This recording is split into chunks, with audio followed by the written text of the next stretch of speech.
Vai começar mais uma entrevista do Espiritismo BH. Esperamos que você goste. Espiritismo BH compareceu na residência do nosso querido amigo Arnaldo Rocha para conversar com ele a respeito da sua experiência na condução das reuniões mediúnicas. Tudo bem, Arnaldo? Tudo em paz. E você, como está passando? Tudo bom? Muito bem. Como é que foi de Natal, de festa? Foi ótimo. Ótimo, né? Tá chovendo muito em Belo Horizonte, né? Mas estamos levando. Nós reclamamos que não chovia lá e agora mandou as pampas, cara. Arnaldo, quando e como começou a sua participação em reuniões mediúnicas? Bom, primeiro que eu era ateu e materialista. A minha família era espírita, tinha um grupo familiar da Alva de Assis, e ou na casa dos meus pais, ou na casa do meu mais velho, Geraldo Rocha, eles tinham uma reunião de estudo doutrinário. Então me convidava para ir lá. Eu olhava bem para a cara deles. Eu vou lá para o cabaré da Emília, viu? Tchau e bênção. Bom, aí eu me casei. Meu bem faleceu. Fez a sepultura, enterrou, perguntaram se ia celebrar a missa. Eu falei, mas tudo é bobagem. Eu era ateu materialista, morreu, acabou.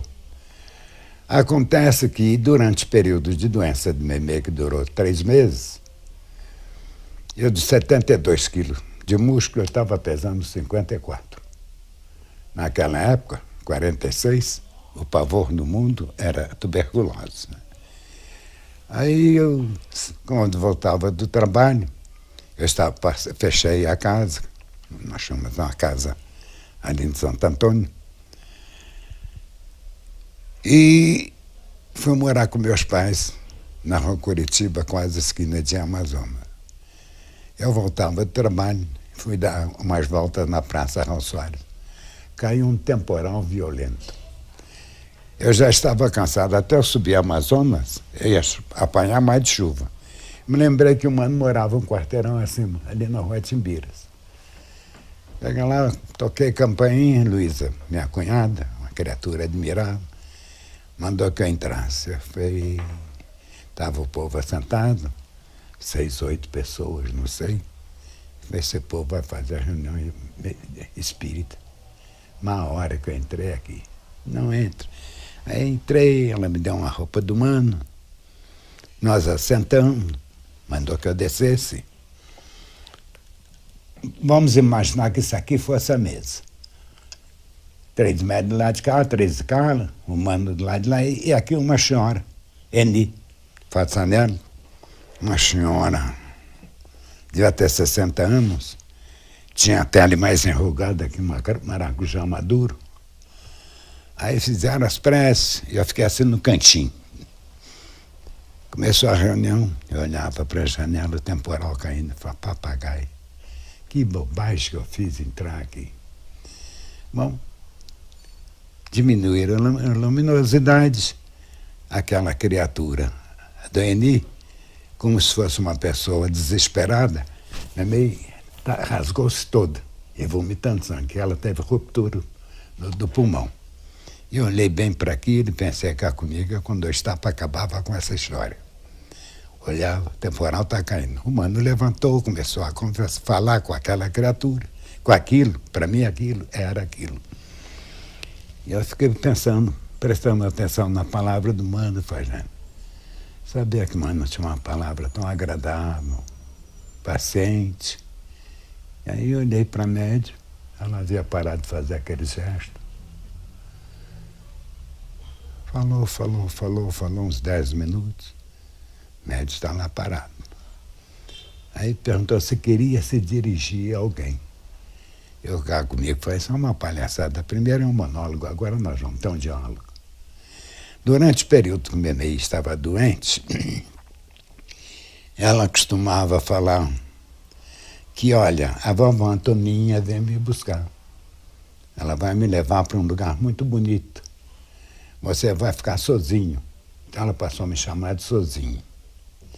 Você vai encontrar essa história no livro Entre a Terra e o Céu. Lá ela com o nome de Blandina.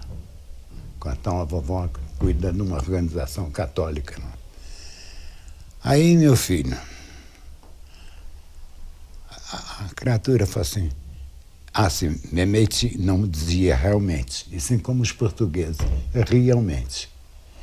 Realmente eu gostaria, mas o meu sozinho não vai entender isso agora.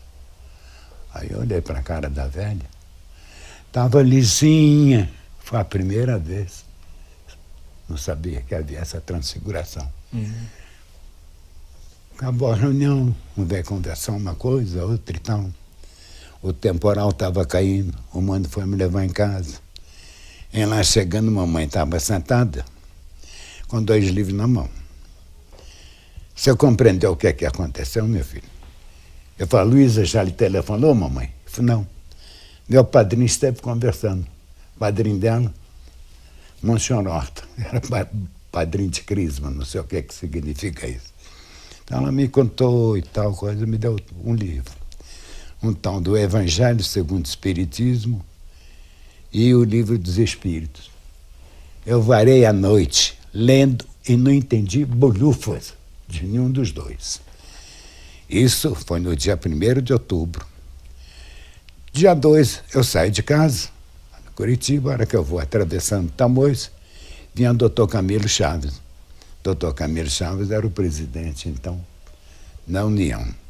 Nós éramos muito amigos, encontrávamos muito, havia uma antigamente ali na Avenida Afonso Pena, entre Rio de Janeiro e Tamoios, uma livraria Oscar Nicolai, não sei se você chegou a conhecer. Então me encontrava muito lá com o doutor Camilo, conversava. Eu sempre gostei muito de história, ele é um homem de uma vasta cultura, ele foi meu jovem. E ele telefonou. Nós estávamos já entrando, eu subi no Tamoios, nós descemos, fomos caminhando. A União Espírita, nessa época, era ali na rua Curitiba, entre Carijós e Tupinambás. Subimos as escadas. Mas vou lhe contar uma história, meu filho.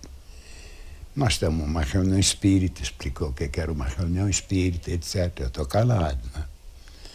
E encerrando as nossas tarefas de socorro e assistência espiritual, Ritinha é nossa mentora espiritual. A mentora é aquela que dirige o grupo, Arnaldo. Eu estou bancando bobo. Então ela estava fazendo a palestra final, interrompeu e falou, estou muito feliz que uma grande amiga foi esclarecida. Então diz ele que ficou pensando, fala, gente, Ritinha nunca fez isso, quem será aí? Que é isso? Ela virou para ele e falou assim, a Irma, que ele chama de Meimei, do seu amigo Arnaldo Rocha. Eu falei, doutor, que hora que foi isso? Arnaldo, nossa reunião vai até 9h50 e tal. Aí eu contei. Aí ele me deu um banho de doutrina espírita. Falei, Arnaldo, você vai comprar o que é o espiritismo, o Principiante Espírita, para você começar a estudar o Livro dos Médiuns. Aí eu me tornei espírita. Então o senhor ficou mais receptivo depois dessa conversa? Foi. O senhor falou que antes era ateu. O doutor Camilo, Aí os manos tinham uma reunião e eu passei a frequentar a reunião de estudo doutrinário só. Na União? Não, na casa do seu irmão. Aí doutor Camilo fazia uma palestra às sextas-feiras, ele que era responsável, eu passei a frequentar a reunião. Isso foi no dia 1º. Ela faleceu no dia 1º. Essa ocorrência toda foi no dia 11 de outubro. Quando foi no dia 22 de outubro, eu subia, como é que chama aquela avenida que dá lá na Estrada de Ferro? Santos Dumont. Eu subia aquilo, minha mãe dizia que eu andava muito depressa na rua, que tinha uma cachorrada atrás de mim. Eu esbarro com um homem. Uma criatura de seus 30 e poucos anos, modestamente trajada, de chapéu, naquela época usava chapéu, carregando uma pasta. Eu quase que eu jogo o homem no chão. O chapéu dele caiu, a pasta caiu, eu apanhei a pasta, fora que eu fui entregar para o homem. Tinha uma revista antigamente, o Cruzeiro, E saiu uma reportagem achincalhante de Chico dentro da banheira e tal. E eu falei, nossa mãe, esse homem é o tal de Chico Xavier. Ele aí passou a mão na minha cara. Naquela época, quando passar a mão na minha cara, um dos dois ia apanhar muito, que eu era lutador de jiu-jitsu. Começou a falar, pois é, meu Naldinho. Falei, os espíritas todos são doidos. Como é que eles sabem? Tá me chamando Naldinho. Nossa princesinha está aqui. Hoje ela faria 24 anos. Eu falei, é tudo doido. Onde é que eu estou me metendo? Sabe, a pessoa, quando entra num assunto que não está aceitando muito. No meio da rua, de repente. No meio da rua. Depois não aí, encontram. O mano tinha ali na Rua Espírito Santo, Amazonas e Carijós, uma loja, uma livraria. Nós fomos lá, devia ser 5h30 mais ou menos. O mano fez o que precisou, juntou, fomos para a casa do mano, fizemos lanche. Aí eles fizeram uma reunião. Aí Memê se manifestou pela primeira vez através de Chico. Aí foi uma pouca vergonha danada, um tal de um beijar o outro, sabe? Aí eu fiz amizade com Chico. Passei a frequentar as reuniões dele de sexta-feira. Então, isso foi 46, 47, Quando eu fui, à medida que eu passei a reunir nas reuniões mediúnicas do Mano, eu era mero espectador. Aí me apareceu a psicofonia.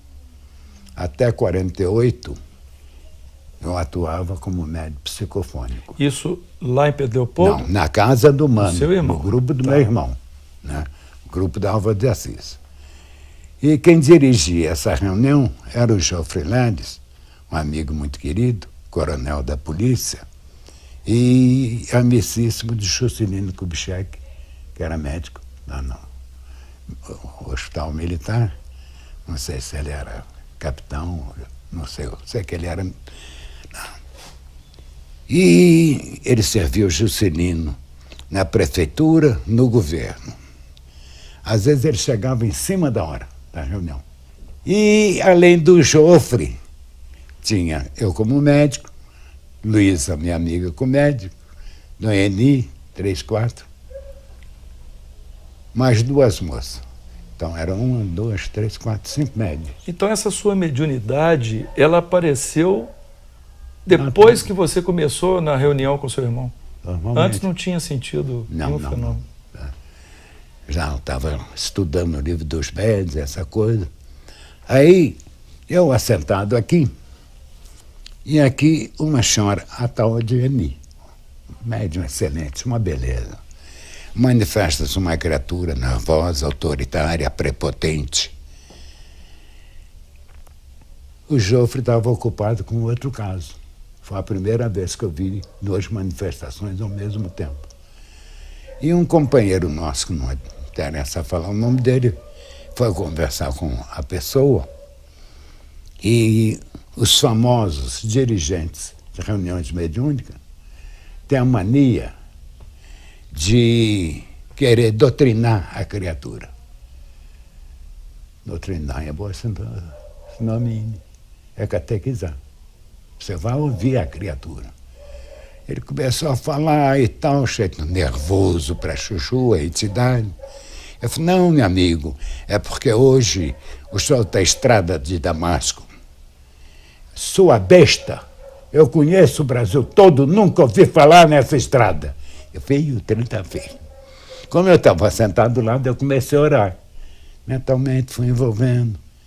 Ele falou mais qualquer coisa, o amigo tornou a falar bobagem. Hoje está acontecendo com o senhor aquilo que aconteceu com Paulo. Não conheço Paulo nenhum. Não tem ninguém para conversar comigo aqui. Não, para que me trouxeram aqui? Eu falei, estou roubado. Aí ele virou e falou, quero conversar com você, moço. Eu falei, meu Deus do céu, estou roubado, o que eu vou falar? O que era isso? 48, 49.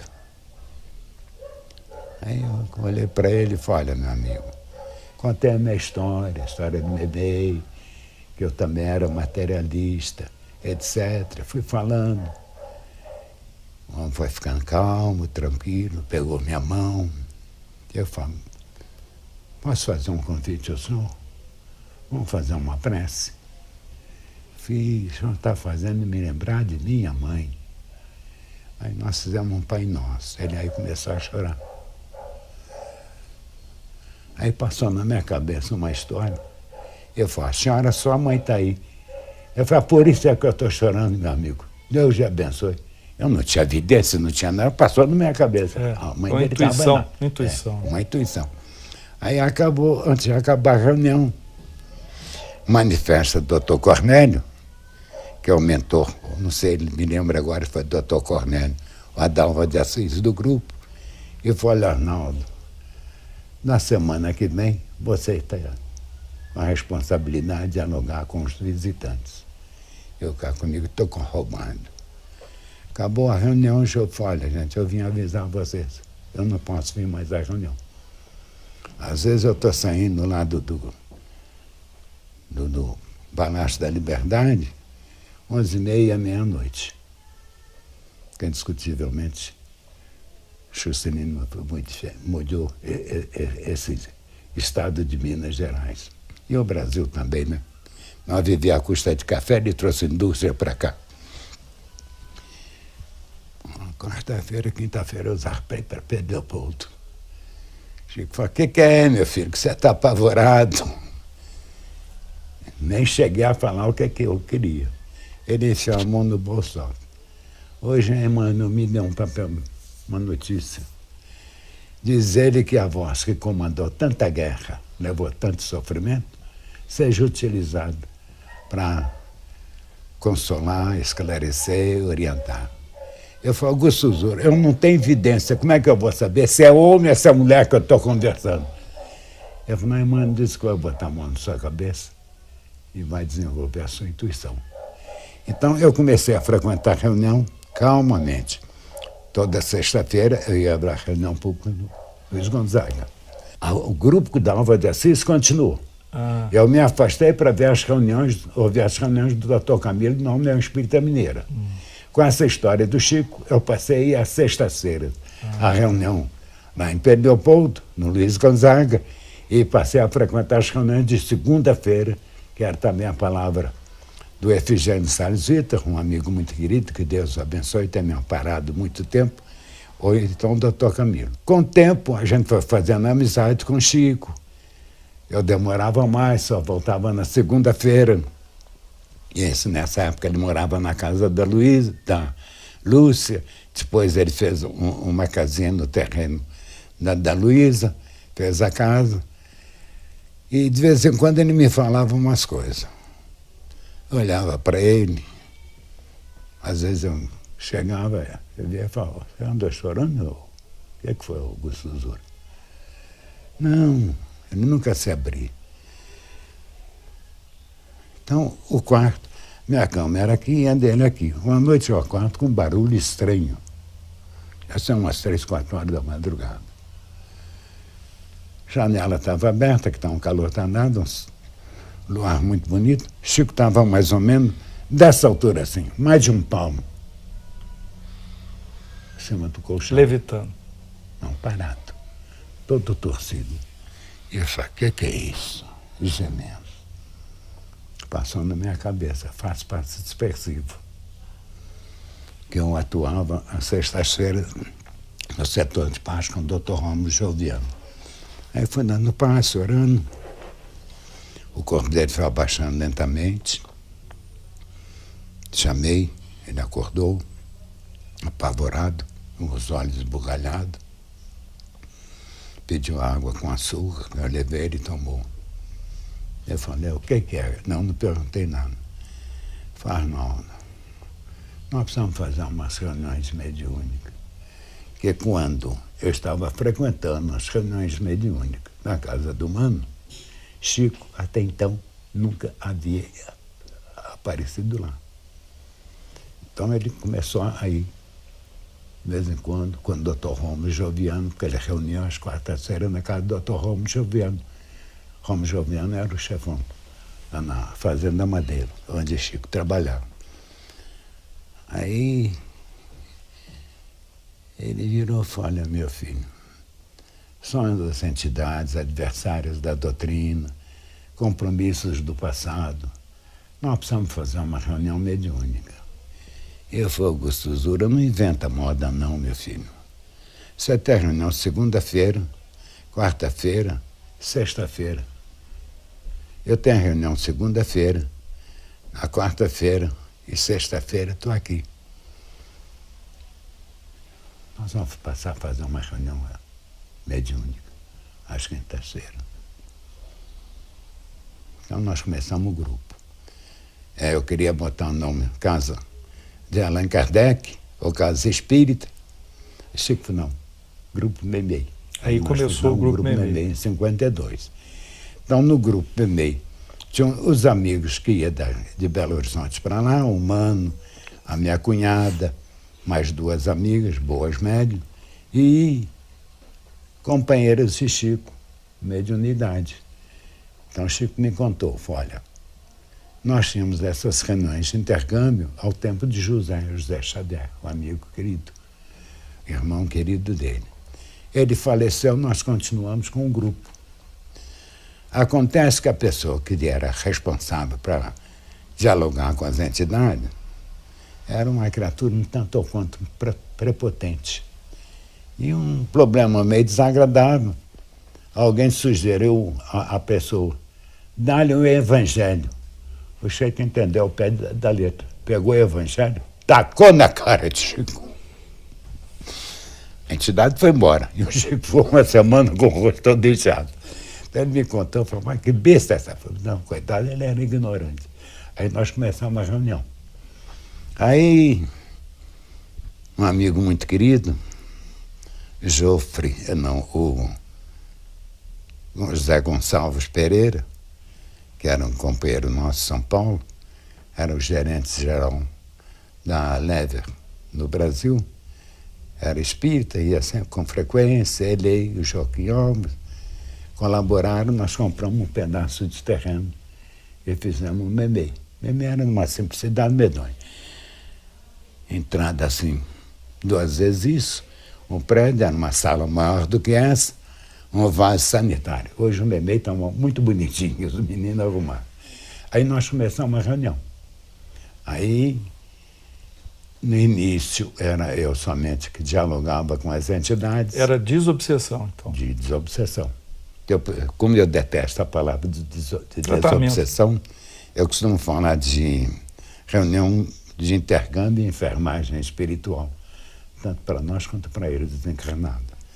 Então, o Enio Santos, que era um amigo muito querido, passou a colaborar. Como nós tínhamos naquela época 1, 2, 3, 4, 5, 6, 7 médiuns. Um Chico. Isso. Veio uma orientação do senador Emmanuel.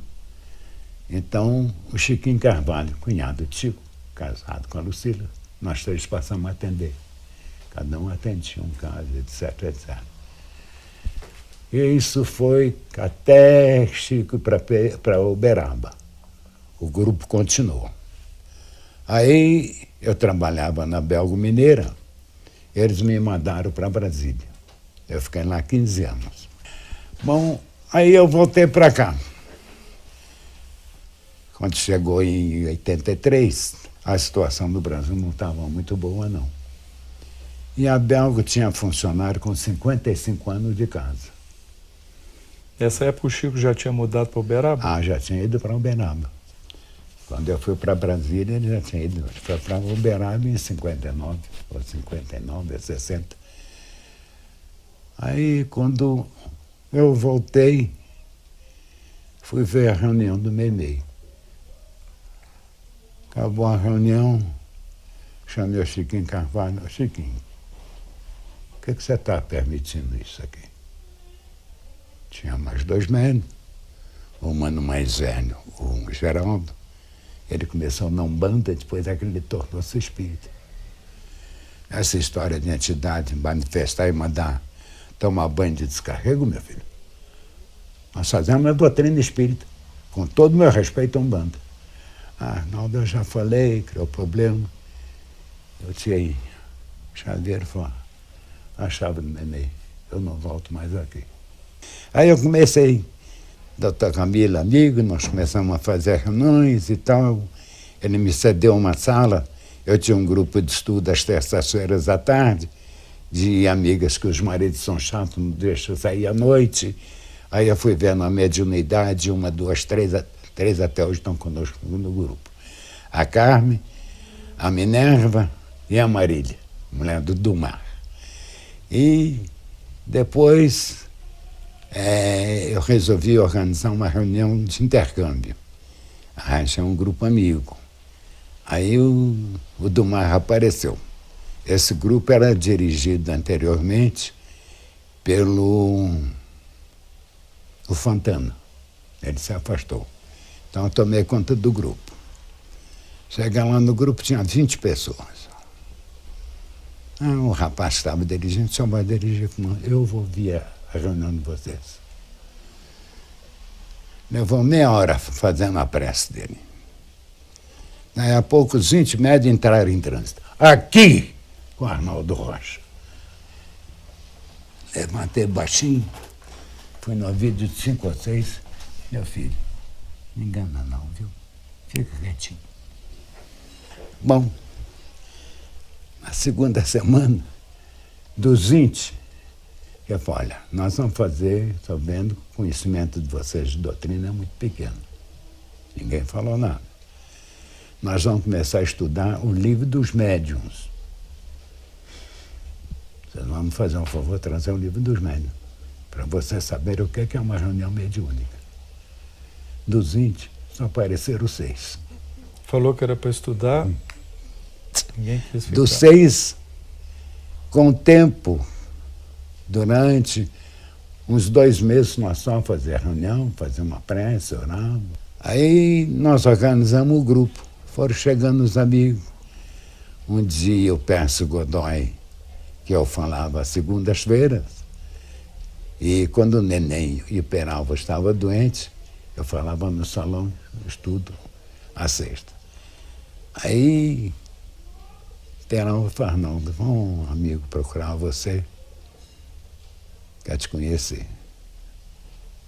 Pércio Godoy é uma bela companheira, homem de uma formação doutrinária, médico, professor na Faculdade de Medicina. Começamos a reunir. Ele veio e falou, Arnaldo, você faz o melhor muito meu pai. Família espírita.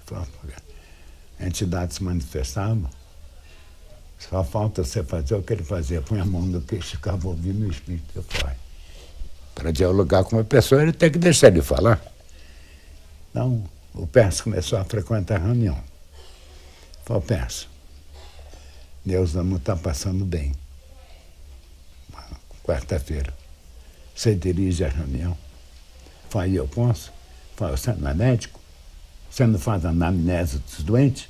A mesma coisa, você pode ouvir os doentes conversar com você. Aí o grupinho foi crescendo. Hoje nós temos 10 médicos. Isso desde 83, então? Desde 83. E então, esse grupo que o senhor dirige hoje na União, ele tem essa origem desde essa época? Tem, desde essa época. Aí um amigo que passou a frequentar o grupo virou Arnaldo.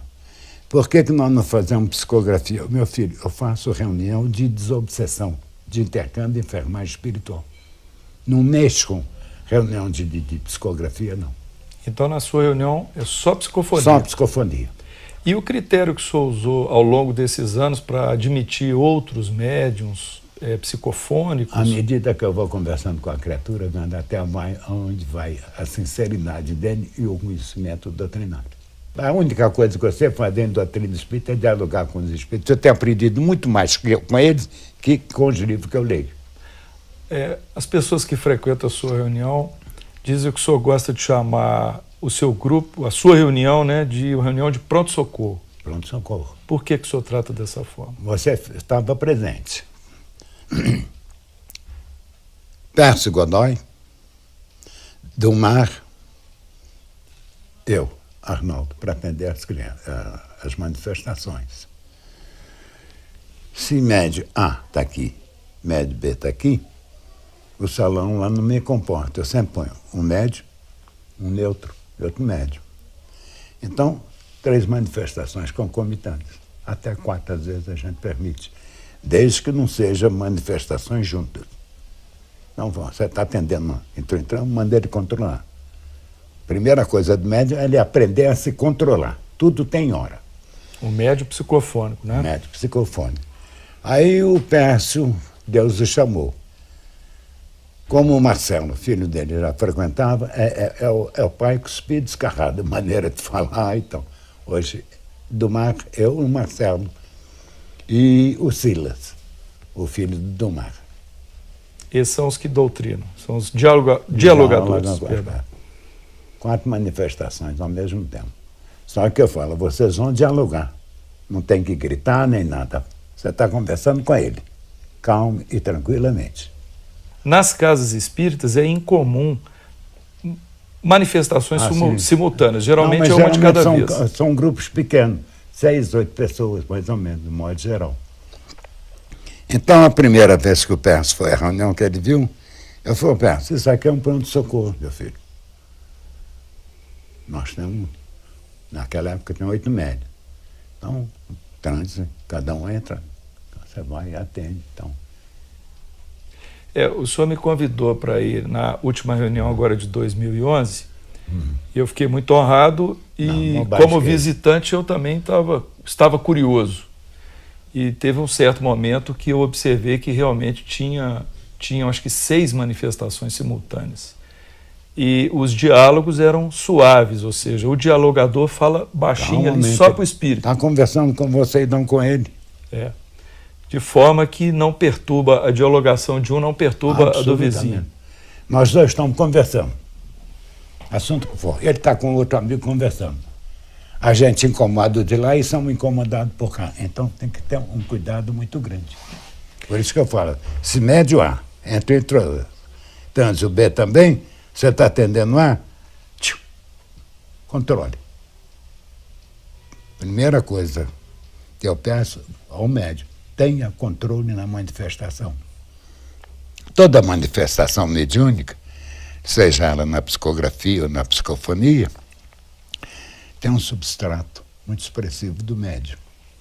Então você tem que deixar ele falar, até que se acople perfeitamente a entidade.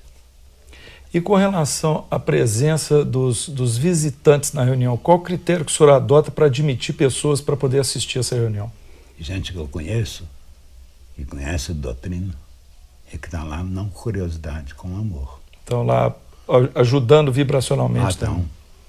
Tanto você vê, nós interrompemos o período de comunicação das entidades, fazemos uma prece para os desencarnados que estão lá. Tem uma página muito bonita, de instruções psicofônicas, vinha acontecendo um problema lá no Meibei. Culpa era uma determinada pessoa. Então, ele virou e falou, não, você precisa conversar com fulano, eu não vou conversar com ele, coisíssima alguma. Eu tenho feito uma prece, pedindo o nosso querido benfeitor, que eu chamava de senador, que é Emmanuel, pode deixar que Emmanuel, uma hora dessa, ele vai puxar a orelha do povo todo. Chama-se o Trio Essencial, conhece essa página? Trio Essencial. Fala sobre o dirigente, o médium e o assistente.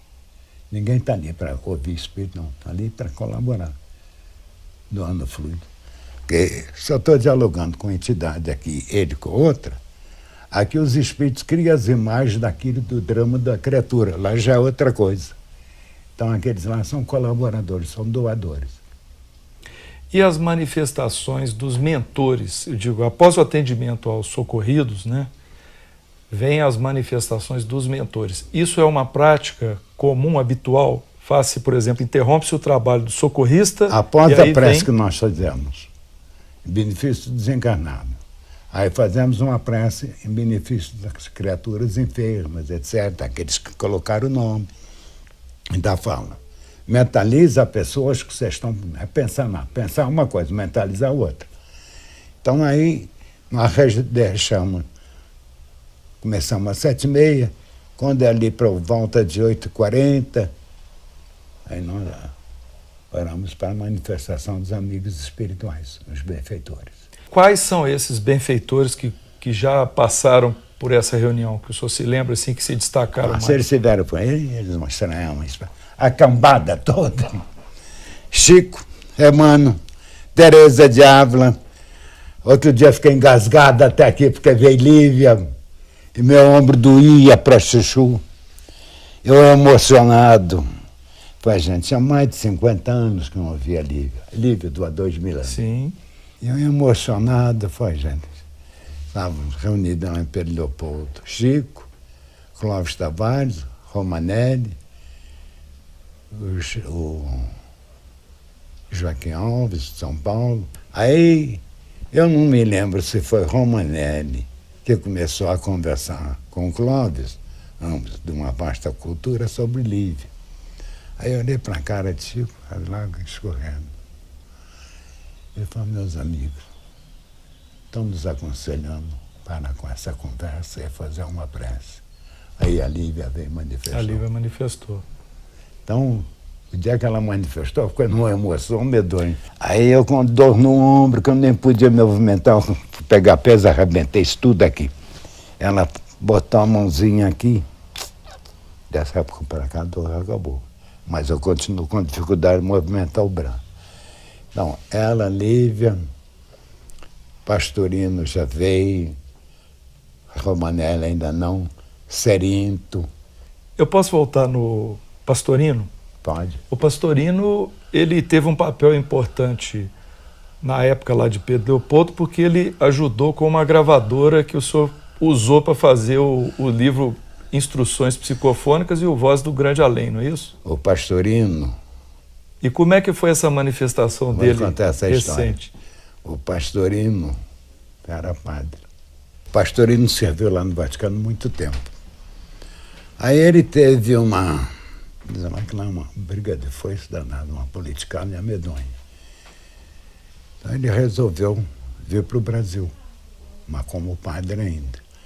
Aqui ele, com um grupo de outros padres que queriam casar, fundaram a Igreja Católica Brasileira.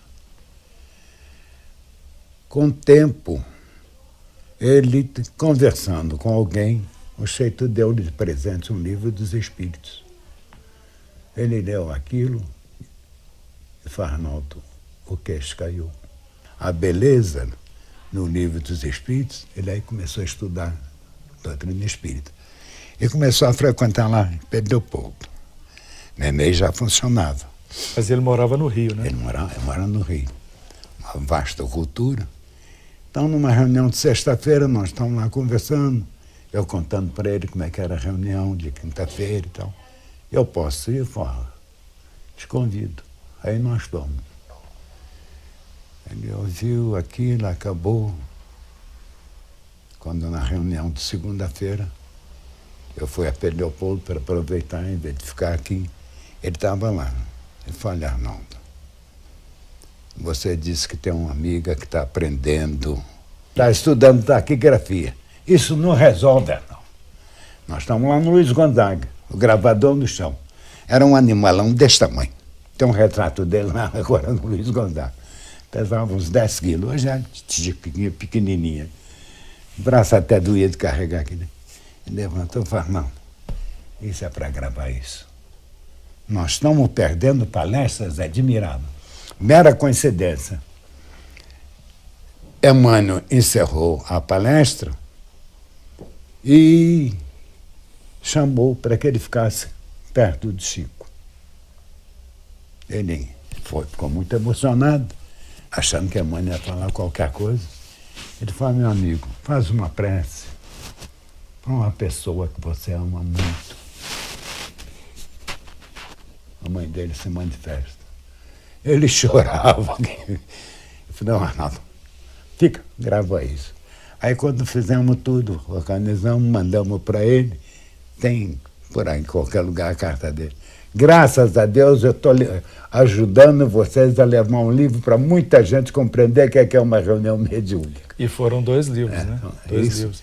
E quando o Chico foi para Uberaba, eu entreguei ele Mas as páginas, umas 10 manifestações, que afinal de contas ele é que é o médium, né?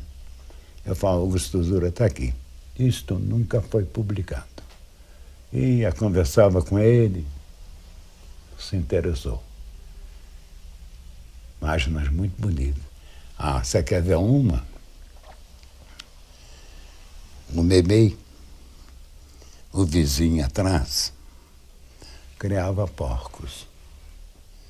Meu amigo, no verão, era uma fedentina de lascar. Uma reunião, um calor medonho, aquele mau cheiro na sala que dava gosto. Doido todo mundo para acabar a reunião. O José Xavier, veio e avisou-nos que nós nos mantivéssemos em prece. Queríamos receber alguém da qual nós todos somos devedores. E foi claro, não se afastará do psiquismo de Chico. É por teledinamismo. Nós começamos a orar. A fedentina acabou. Um cheirinho de rosa na sala que foi uma beleza. Aí Teresa Dávila comunicou. Então foi um fenômeno, efeito físico. Está lá no livro, conta essa história. Acabou a reunião, a fedentina continuou. Mas voltou, como fedia, voltou não me criava porcos, tinha mais de 30 ou 40 porcos. Não podia falar não, porque ele era o irmão dele. O Chico Gonçalves frequentava a nossa reunião. E ele tinha açougue, então ele era uma porca. Um mau cheiro horrível. A carne de porco é muito boa. Voltando ao assunto da manifestação do Pastorino, quando ele se manifestou aqui na União Espírita, agora recentemente. Foi assim interessante a comunicação dele? Foi uma comunicação de amigo. Expressão. Falei, Arnaldo, tem frequentado tanto quanto possível a nossa reunião. Que eu tenho outras tarefas, ponto pacífico. E estou gostando de ver o grupo fraterno, amigo. Ele tinha uma maneira de se expressar. Só se faz um grupo mediúnico quando as criaturas se amam e se respeitam. Isso ele sempre falou comigo, ele repetiu isso. E é verdade. Ele já se manifestou uma vez. Fora disso, já de quando em quando, atualmente com mais continuidade, digamos assim, é Chico. O Chico Xavier, ele, depois do desencarne dele, ele já manifestou na sua reunião quantas vezes, mais ou menos? Umas 5 ou 6 vezes. Umas 5 ou 6 vezes. Você esteve lá semana passada e você ouviu a palavra dele. Eu estive lá, mas eu assisti a última. Eu estou perguntando ao senhor sobre as anteriores a que eu fui. Né? Então já tem assim, uma meia dúzia de comunicações. Vamos então falar um pouco sobre... Vou te contar uma história. Então conta. Não sei se eu já lhe falei isso. Chico virava para mim de vez em quando e falou, meu filho, quando eu voltar para lá, as lágrimas correndo, eu vou pedir aos benfeitores que eu quero o meu corpo. Eu estou cansado dessa roupa. Aí Chico se manifesta, eu me lembrei da história, fui abaixar para falar com ele no ouvido, ele, olha para mim. Eu olhei, e me dizia a cara do Chico, que a gente está acostumado. Do médio, né? Uma loura bonita para chuchu de olho azul. Ou seja, a forma perispiritual dele de mulher. Aí eu virei e falei assim, papagaio, que é isso, gente? Ele riu e desandou. Quando ele que eu vi como mulher, o tom de voz mudou. Ficou uma voz mais feminina, etc. Acabou a reunião, o do Marquinhos, que escandeceu aquele. Aí eu contei para ele. Aí uma amiga nossa, que tem uma boa evidência, fala, Arnaldo, eu vi o Chico virar mulher. Bonita mesmo.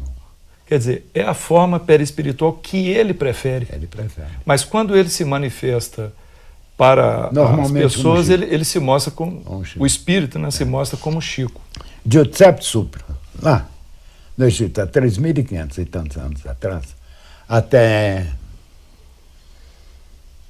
1850, em Barcelona, sempre foi mulher. Então, uma vez eu perguntei a ele, Augusto Zura, eu posso fazer uma pergunta? Sabe o que você vai perguntar? Ele falou, não sabe não. Você vai perguntar por que eu vim como homem? Eu falei, conversar com o Chico é meio perigoso, viu? Antecipa as coisas, né? Ele falou, meu filho, quando eles me chamaram, a primeira imposição dos benfeitores espirituais, você vai nascer como homem, porque através dos séculos, os séculos é que tem atrapalhado a sua caminhada. Vamos falar então da manifestação do espírito Chico Xavier, que eu presenciei, que o senhor me convidou para... Através do Wagner Gomes da Paixão. O médium foi o Wagner, né? Wagner Paixão. E foi a última reunião do ano. Eu tive a honra de ser convidado e estava... alegria nossa. Estava muito próximo ao médium e tive a oportunidade, inclusive, de gravar a manifestação. E eu, na minha visão, eu notei um carinho imenso que o senhor... e uma alegria muito grande que o senhor estava no momento dessa comunicação. Então, todas as vezes que o Chico se manifesta, o senhor tem esse sentimento de alegria, eu vou de lhe contar uma história. Eu tenho um hábito, quando me preparo para essa reunião, eu sou do tipo, durmo tarde. Só que na sexta-feira me dá um sono medonho. Eu tenho que desligar a televisão e ir dormir. Então, eu tenho um hábito, orar. Quando eu saio para a reunião, e fico pensando, pô, gente, fulano, quem sabe a gente pode ter a palavra de fulano ou de Beltrano. E falei, gente, quem sabe o Augusto Zura podia encerrar para nós a reunião. Então, a hora que eu vi que era ele, eu me emocionei para si. O que o senhor me diz dessa manifestação em termos do seu testemunho, o senhor que conviveu com o Chico, da manifestação do Chico pelo médium? Que sinais o senhor viu que identificaria falando assim, é o Chico? Responda a você como eu respondi o Dumar, que ele fez essa mesma pergunta. O Dumar é Francisco de Paula Cândido, ou Francisco Cândido Xavier, se você quiser. A primeira vez que eu vi uma manifestação do Chico, numa reunião à tarde, no tempo ainda do Honório lá na União, terminou a palestra, o Honório pediu para o povo entrar em silêncio, e tinha um bloco de papel na frente. O Wagner psicografou uma mensagem de não sei quem, parece o doutor Camilo, alguém lá da União, parou, levantou assim o rosto e fez assim. Eu falei, isso é o Chico. Só pelo movimento dos lábios? Chico tinha maneira de fazer assim. Comprar, umedecer os lábios. Aí gravou-se essa palestra. Só que, infelizmente, a criatura que gravou emprestou para alguém, esse alguém disse que perdeu agora. Uma bela palestra. Uma bela palestra. Palestra que muita gente conheceu o Chico, a maneira dele falar. Ele se dirigiu a duas pessoas que estavam lá embaixo, né, presentes. Uma senhora que frequentou muito o Luiz Gonzaga. Ele falou, fulana, como é que você vai? Eu falei, gente, quem será? A senhora estava chorando de alegria. Eu falei, levanta, minha senhora, a senhora quer conversar? Não saía, a emoção não saía. Sr. Arnaldo, eu vou publicar no final dessa entrevista essa fala do Chico através do médium. As pessoas vão ouvir, vão julgar, vão perceber o sotaque do Chico, a rouquidão da voz. Realmente é uma manifestação com uma autenticidade impressionante, inclusive o conteúdo moral da mensagem. Claro que... Palavra simples, calma e tranquila. Sr. Arnaldo, a imprensa publicou há um tempo atrás que o Chico Xavier, para se manifestar, ele teria deixado com algumas pessoas um código e que ele iria, como espírito, informar esse código para que quem estivesse ouvindo a mensagem tivesse certeza que é o espírito do Chico. O senhor acha isso coerente? Orsini, com todo o meu respeito, estou sabendo disso pela primeira vez. Nunca vi, ninguém me falou. Não vou falar que eu tenho a pretensão. Eu conheci Francisco Cândido Xavier. Uma criatura de uma humildade, de uma simplicidade. Logo quando eu fiz amizade com ele, prepotente, atrevido, eu fui tendo vergonha das minhas atitudes diante da simplicidade, da humildade e da paciência. Sinceramente, não acredito nisso, não. Parece uma incoerência com uma criatura que defendeu o fenômeno mediúnico. Com humildade, com sinceridade. Quando chega a vez dele manifestar, é só para um grupo pequeno com um código. Pois parece sim. Algo incoerente. Só ouvi a palavra dele outro dia. Bom, então nós vamos encerrar a entrevista com o Arnaldo Rocha e em seguida vamos reproduzir a gravação que nós fizemos no dia 14 de dezembro de 2011, poucos dias atrás, na reunião que ele dirigiu, onde houve a manifestação do espírito Chico Xavier através do Wagner Paixão, e deixamos ao julgamento dos queridos internautas essa belíssima mensagem de Natal que foi deixada para todos nós. Arnaldo, muito obrigado, viu? Aqui agradece, somos nós. Boa ideia você ter. Encerrar isso com a palavra de Chico.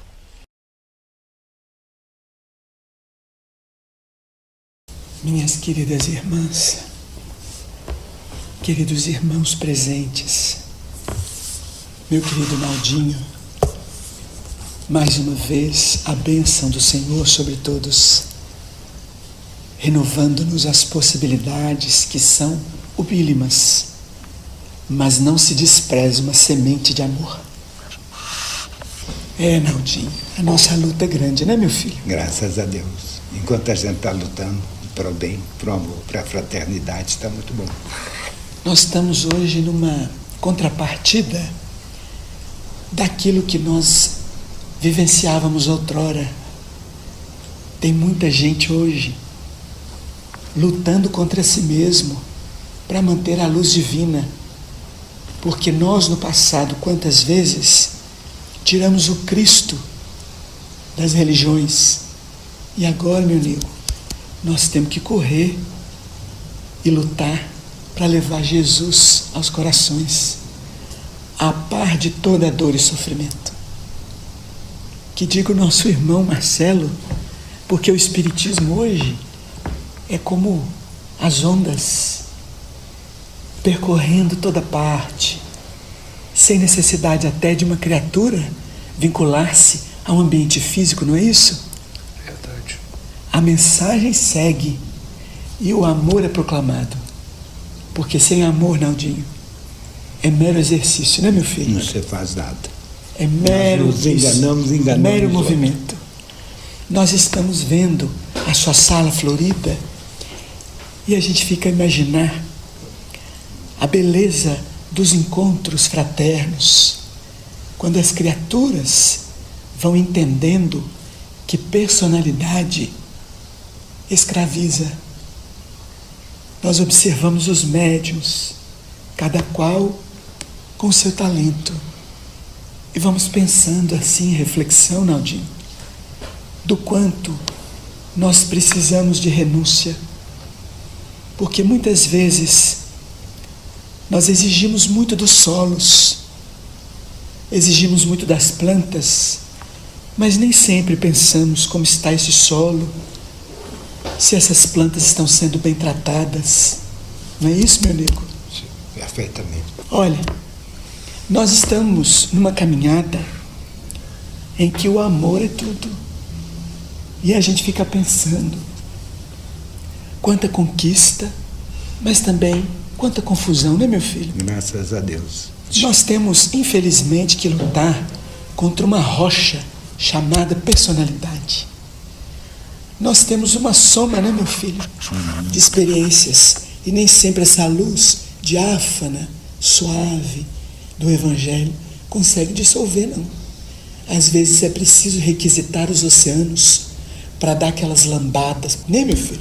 Ô Naldinho, chega uma hora que a idade autoriza a gente a ter algumas regalias, né, meu filho? E ai de nós se não fosse isso, já pensou? Se bem que nós temos exemplos aí duros, né? Mas chega uma hora, para quem trabalhou no bem, que há assim uma tranquilidade, né, meu filho? Quem semeia sempre recolhe, né, meu filho? Meus irmãos,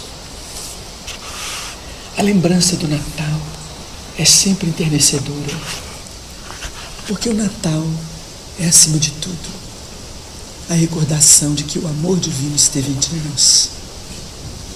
Não importa o meio, a forma com que as pessoas comemoram, buscam a sua realização. Quem estudou o Evangelho na luz espiritual que nós conhecemos pelo Espiritismo não deve julgar ninguém. Todos são irmãos. Quem não se equivoca, quem não erra.